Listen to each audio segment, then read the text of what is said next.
ये मुझे नाम आप कैसे देख रहे हैं, आपको क्या लग रहा है, किसके दावे में कितना दम है? क्योंकि आप देख ही रहे हैं तमाम तरह के मुद्दे भी उठाए जा रहे हैं और अब हिंदुत्व का कार्ड भी चल दिया गया है, जो कि आजमाया हुआ फॉर्मूला है सीएम योगी का और बीजेपी का, राष्ट्रवाद और हिंदुत्व।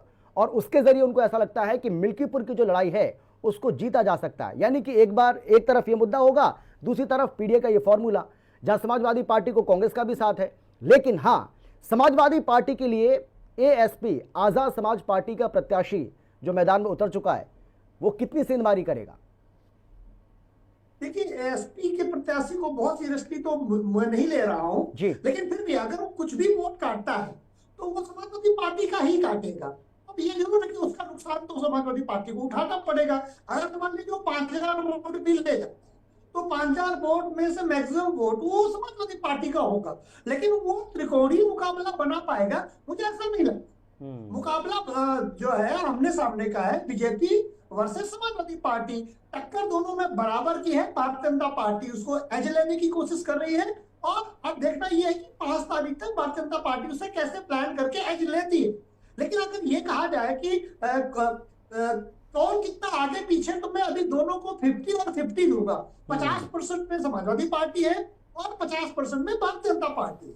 लड़ाई बिल्कुल बराबरी की है। अब अगले एक हफ्ते में कौन कितनी मेहनत कर ले जाएगा वो विजेता बनेगा। जैसे योगी आदित्यनाथ जी इसमें फिर गए अभी प्रत्याशी घोषित होने के बाद में भी, उसके पहले भी वो जा चुके थे, लेकिन समाजवादी पार्टी का शीर्ष नेतृत्व में मिल्कीपुर जाने से बच रहा, पूरी ताकत नहीं लगा रहा है समाजवादी। या तो और कॉन्फिडेंस है या फिर वो समाजवादी पार्टी को ये अंदर से पता चल गया है कि क्या वो चुनाव हारने की स्थिति में तो अखिलेश भैया को न भेजा जाए, नहीं तो इमेज ना खराब हो जाएगी। क्या माना जाए कि अखिलेश यादव जो कि मुख्यमंत्री नहीं है, पूर्व मुख्यमंत्री है, वो मिल्कीपुर चुनाव नहीं जाते, लेकिन वर्तमान मुख्यमंत्री उत्तर प्रदेश का वो मिल्कीपुर में है कि 5-5, 6-6 बार जाते हैं और आज भी चुनावी जनसभा करते हैं। तो इससे समझ में आता है कि या तो समाजवादी पार्टी ओवर कॉन्फिडेंस है या उसकी तैयारी में कोई कमी आने लगी। क्या अखिलेश यादव जो सबसे बड़े नेता है समाजवादी पार्टी के, वो मिल्कीपुर में चुनाव प्रचार के लिए क्यों नहीं जा रहे? ये उत्तर अशोक जी को और समाजवादी पार्टी को बताना पड़ेगा। हार का डर है या ओवर कॉन्फिडेंस है? दूसरी बात रही पंजे की, तो मेरा मानना है साइकिल बगैर पंजे की कहां चलती है। आप साइकिल चला के दिखाइए बगैर पंजे के, आप नहीं चला पाएंगे ना, साइकिल पकड़ी जाएगी पंजे से। अब देखिए, लोकसभा चुनाव में जब साइकिल को पंजे ने ढंग से पकड़ा तो बीजेपी का कमल तो 37 सीटों समाजवादी चली गई और भारतीय जनता पार्टी हार हो गई, 62 से 31 में आ गई। तो ऐसा नहीं है, अगर साइकिल और पंजा एक साथ जब जब बहुत ताकतवर से रहे तो बहुत बार उनको सफलता प्राप्त हुई है।